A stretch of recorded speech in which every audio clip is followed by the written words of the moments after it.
names were Bronze, Air, and originally was going to be Home, to be in the moment, but it quickly switched. Like a lot of improv, you start a scene and then your partner comes up with something else, and so it switched to Heart, and I went with that. And so when I left there, the first bronze thing I saw was a steam grate on the sidewalk, and I looked at it and I felt the steam coming up from it, and I thought, now I'm drawn to this because it's bronze, but a homeless person would be drawn to it because it's warm. So I started thinking about that concept of, you know, being on the street and how people's lives are. And then I started walking further, and I saw this building off on the other side of the street with this bronze plaque. I thought, okay, I'm following bronze. And as I walked to the building, before I got to the building, I saw this other plaque, and I saw the name Perlman, Raymond Perlman. Now I work at Penn in the Perlman Center. I've been there about a year and a half, and I know this guy's obviously like a philanthropist, but I didn't really know anything about him. So I stopped and read the plaque that this man for 7 decades has contributed extensively to Philadelphia, not just medically, but culturally, and they were calling him this great humanitarian, and I thought, wow, that was a pretty cool synchronicity kind of thing, you know? So then I went to 30th Street Station because I thought, well, that'll be a good place to people watch and maybe eavesdrop.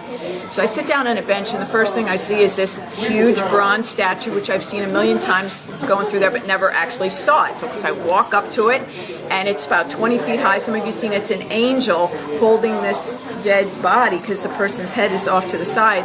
So I never looked and saw what it was, and it was something like in honor of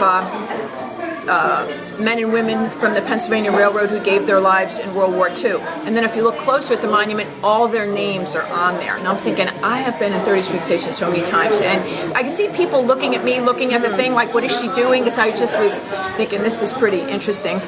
So then I start to leave the station, and I see, again, something I've seen a few times and thought about it, but thought about it more today because it was a shoe shine stand. I don't know if anybody has seen this. It's such an anachronism, but I saw these bronze kind of footrests where you would put your feet to have the shoe shine.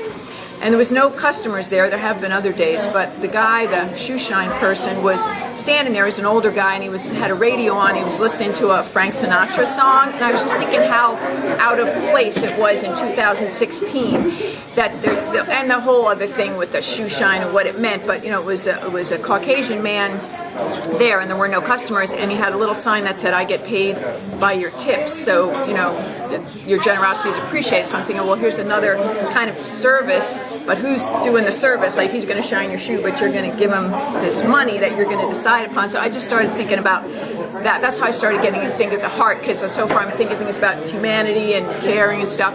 So it just went on from there, because then I walked a little further, and I turned down 21st Street, and I see this bronze plaque for the Mutter Museum. And I don't know if you guys have ever been to the Mutter Museum. It's a medical museum. Now, I've lived here many, many years. I've always thought I would go to the Mutter Museum because I'm a medical person. Never went like, today I'm going to the Mutter Museum. So I went in, and like everybody else is, you know, flocking to all these exhibits. If you've seen them, you know, they have freakish things like, you know, crazy fetuses in jars and skeletons and stuff. And synchronicity, I ran into a guy I know from improv, you know, Joe, I can't think of his last name. Joe W? Yeah, Joe W. And he goes, "What are you doing here?" I said, "It's an improv thing, I'll tell you later." But anyway, he's like, it's a solo improv thing. So anyway, everybody's huddled around these like freakish things, and you know how you were saying something will take you away from your thing? So I was doing that, but that was feeling like it was taking me away. So I started to move out of that area, and I saw this other exhibit where there was hardly anybody there because it wasn't the freakish stuff. It was just, you know, it was an exhibit about the Civil War. And so they were talking, of course, the initial thing was about how a lot of these soldiers lost their limbs, and they had examples of that. But I bypassed that because they had these wonderful photographs, which I really liked, and they were talking about different things about the Civil War, and they had a thing from Walt Whitman, that Walt Whitman went south looking for his brother during the Civil War, but he stayed there and spent a lot of time at the bedside of these dying soldiers, and you know, took down their stories and wrote letters later to their family about their dying hours. So I'm just getting all swept up, and I have to know, I'm not this patriotic person or even like the war, but it kept being about that. And then this part I have to read to you, and I hope you don't think it's too corny, but I was so moved by it. They had this exhibit of this old canteen from the Civil War, and this plate that had been made out of a canteen with a fork.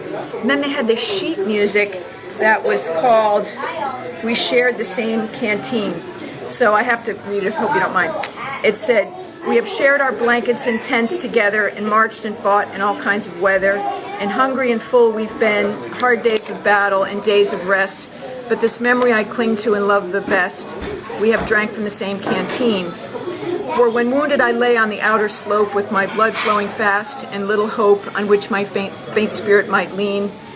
Oh, then I remembered you crawled to my side, and bleeding so fast it seemed both must have died. We drunk from the same canteen." So it just was. I was like, oh my God! And no one else was even in that part. They're all like staring at the crazy things. So I'm thinking, oh my God, I have to write this down. But they wouldn't let me take my bag in there, so I had my phone out and I'm saying the words into my phone, so I'll remember them later. And then I walked out of there, and as I was walking out, I saw that they had this Benjamin Russ medicinal plant garden. I thought, oh, that's so cool. So I walked out in the garden, and they had these plants, and I just sat on the bench and kind of reflected on everything I had done. And so then, what happened after that? Then I think I was headed back here, because by then I was kind of exhausted emotionally, but also I felt like I had seen enough. But, there's one last thing in terms of a symbol. When I was walking out of that garden, there was a sign, another bronze plaque by this Sir John Templeton that said, what was it? Something like, "Wisdom is forgetting self and focusing on others." It's just all about caring for people, you know? And in that same garden, they had this other statue. It wasn't bronze. It was kind of this olive-colored of this girl, and she was holding this bowl. And it was an empty bowl, but the people that were visiting the museum had put coins in it. So from across the garden, I could see that it was like rods. It was mostly pennies, but there was other change. It was filled with this stuff. And of course, I'm sure that wasn't even what it was for, but people just, did that. So then I'm coming back, and I'm almost here, and I see this homeless guy on the street with a paper cup. Now, normally, I've spent a lot of time in the city. I just don't give money to homeless people because you just can't. But I thought, I have to give money to this guy because this is what this day is about. So without thinking, I just put my money in his cup. And then I thought about all that money in that cup in that garden where these people paid the money to go in the museum. It was just the weird her cup and his cup and where the money was to the statue and none to this guy. And then I got back here. So it's kind of heavy, but that was my... Great.